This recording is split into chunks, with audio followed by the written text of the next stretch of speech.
Hi, I'm Eri, and I'm here to talk to you about social med. It is a new way of being healthy or searching for that health that you've been looking for so long. When you add the community, you get so much more robust and interesting results than just wondering on your own, like what's going on, and trying to find answers on your own or at the doctor's office again and again. So a little bit about me, at least my affiliations. I'm the founder of a biohacker space called BioCurious, and I'm the community manager at Genera. It's a Health 2.0 company allowing people to be social about their health. And I'm the newly minted organizer of a Quantified Self meetup group about startups and quantified self. So I'm going to start this out talking about a day in the life of a self-tracker. Actually, I want to tell you what prompted me to talk about the subject. So health has always been elusive for me. My whole life, there was always something just a little bit wrong. Never enough where I was diagnosed, I don't feel good sometimes, and I know like there's something wrong, so I read about it. Go on forums, I'm spending hours, days, adding up to months online trying to find answers. Saw doctor after doctor, never really found out anything. And in the past year, I've become more of an empowered patient, if you will, rather than a passive taker of advice and diagnoses. And I've gotten online with people I know, people I don't know, people all over the world who also care about health and want to find answers together. And my journey through this started out at a Quantified Self meetup where Seth Roberts, a professor at Berkeley, was talking about his experience going through different ways to sleep better, to feel better. He had found that eating massive amounts of pork belly had helped him to sleep. One day, since he teaches in China, he was in San Francisco visiting. Well, it's hard to find pork belly out here, so he's like, maybe I'll try butter. So he ate half a stick of butter instead of his usual pork belly, and eureka, he found that on this math test he was performing every day, he did a lot better. So, being a scientist, he tries that again. Every time he ate butter, he did better on his math test. Really? It sounds too good to be true, and it drew like riotous cheers and outrage from the Quantified Self crowd. So it was so outrageous that I had to try it myself. And I and Greg Biggers of Genera decided to do this as our first open Quantified Self health study. So we did. We called it Buttermind, and we had 43 people join us. And over the course of 21 days, we did math, ate half a stick of butter a day, coconut oil, the equivalent in coconut oil, or nothing. We had to have a control group. And people seemed to be really into this. We had pretty high retention, over 72%. And at the end of it all, we found 5% improvement with the butter group. Eureka, together.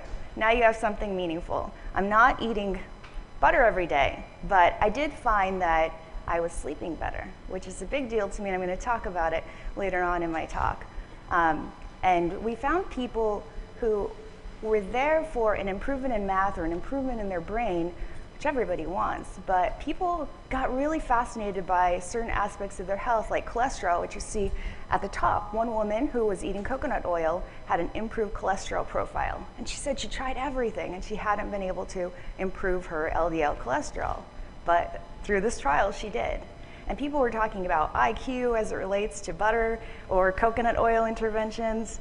And we came up with ideas for follow-on studies. So we thought, you just have to do something, and that even gives you more ideas. So traditional medicine treats sick people, not just all sick people though, it treats people who have one of the big killers, cancer, heart disease, or people who are the elite, like those who can afford to get plastic surgery, or elite athletes who do very costly fitness and health treatments. Open studies can affect the globe. Anybody who has a health concern can, in a just-in-time production way, have a question, perform research on themselves with their friends, people like them and people not like them, so representative sample, and get insights in their health. So a big problem with traditional research is recruitment. Typically, we're putting out ads asking people to be a part of our study. Do you have this? We'll give you $20 to come and be part of our study. Used to be ads in the newspaper, flyers around campus, maybe offering you $20 or what have you, but never the chance to really participate in the research. So I've been on the other side of it. I've asked to be in clinical trials because I'm a data nerd and I'm curious about health, and I'm curious about the way that insights have been made in health historically. And I was told by clinical trial researchers, well, you can be in the study and thanks, but you can't have access to the data. You can't know what's going on, and you can't know at the end of it all what we found out, which was why I was interested. I want to know about me, about how insights apply to me, how I can be a better, healthier person. And the system wasn't letting me do that. I've also been on the other side of it. If you're wondering why Snapple is up here, I tried to incentivize students around campus when I was a student to be a part of my psychology study. I ended up with a lot of Diet Snapple, and I felt like a sleazy salesperson. So, more effective than asking people to be part of your study is to let them in. You'd be surprised the people who want to be a part of something, and maybe not surprised by the people who want a little bit better health. We have people who are tweeting health stories, tweeting personal health issues on Twitter, sharing their results, even medical results on Facebook, and this is a contentious issue. But you also see advocacy groups coming online on Facebook where they want to meet other people like them. They haven't found the answers that they need from doctors, so they're searching for that crowd wisdom from other people who have the same affliction, maybe the same experiences. And in groups like Quantified Self and DIY Bio, we see people coming together based around that common interest of experimentation, whether it's with data on their bodies or with biology.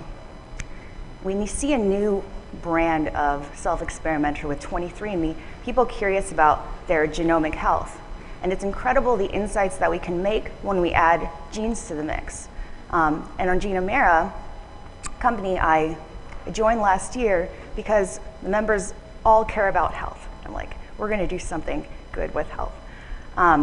We allow people to come in and do research. And let's see. This is what I found makes me happy, makes me healthier even, allows me to get insights into my health. It's replaced the experience that I shouldn't say it replaces any system that's out there right now. They're all important, but what's been missing is the ability for the community to get involved. I was never active enough. I never had a say in what I could do to make myself healthier until now. Buttermind was an almost whimsical example of a research study, but it was my first group study, and what it showed me was pretty powerful, that I don't have to wait for somebody to tell me the answers or to research something that I'm interested in, and that if I open it up, people will join me. And that was such a satisfying, rewarding experience to say, I'm curious about this thing, and other people say, I am too, let's do something about it. And lastly, there is a chance for people to be involved. So the greatest impact that we can have in research studies is to allow people who want to be incrementally healthier to do research on themselves. Companies aren't going to sponsor things that help you sleep 30 minutes longer or how to feel just a little bit better. But these things really impact our lives and impact a lot of people. For example, sleep. This is my big issue. How many people here wish they slept a little bit better? Or slept better last night?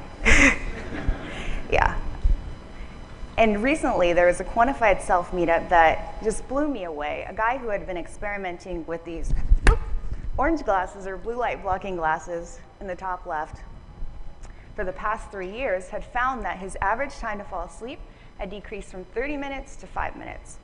and that his time in deep sleep, the time during which your body repairs itself, had increased from 60 minutes to 85 minutes. Stunning results. All he had to do was wear these cool glasses 3 hours before bed, and what it does is it blocks the blue light that's coming from your TVs, from your laptops, from your video games, things that we're not going to put away, even though we might know that they block the production of melatonin, the hormone related to sleep that we need to know that it's the right time to go to sleep. And using the Zeo, the device here, it's an EEG headband, soft, worn around the head while you sleep, will track your sleeping patterns. Will tell you how much REM sleep you're getting, how much deep sleep you're getting, how many times, and when you wake up. So he was able to show us that data and had such incredible results that I decided to try this too. So I'm rolling out this sleep study in the next few months, motivated by my desire to sleep better, but realizing that this is such a huge issue and is so much less cumbersome than the traditional way of research that most of us can't even afford, let alone know that we'd get a normal or typical night's sleep wearing this kind of getup. Having consumer devices like the Zeo lets you make insights into your health, like did that cup of coffee affect me? How was my exercise affecting my sleep every day? The market is also bringing us devices that let us do this tracking on our own. It's not just subjective. I feel 5 on a scale of 1 to 10. It's real data. So from the Body Bug on the left, you get how much you're moving, your calories burned, and you can get that in real time. You can display it on a wristwatch. You can display it on your iPhone. The MyBasis is in beta. It's coming out soon. It shows you the same as the Body Bug, but also your heart rate. So you can see real feedback from everything you're doing. Like, I'm curious how fast my heart is beating right now. And the NeuroSky, also an EEG headband or headset, lets you almost move things with your mind. So you can play Angry Birds and think about something, throw a bird. This is also being used in medical interventions, like providing biofeedback so that people with ADHD can realize when they're not focusing on something. So these are new products, but the applications are only growing. I did a research study. You can too. It starts with a question. Think about what matters to you. How would you get results related to that? You simply design a protocol, then invite others to do this with you. Do the study, analyze the results together. I don't want to do data analysis, but there's some people who love it. That's the power of crowdsourcing this. And most importantly, share the data, because people will get practical, actionable results from what you've done. So it's a simple concept. You can ask questions, you can be curious about your health, and do something about it, and you will find insights. So think about your curiosity and do the research. Thank you so much.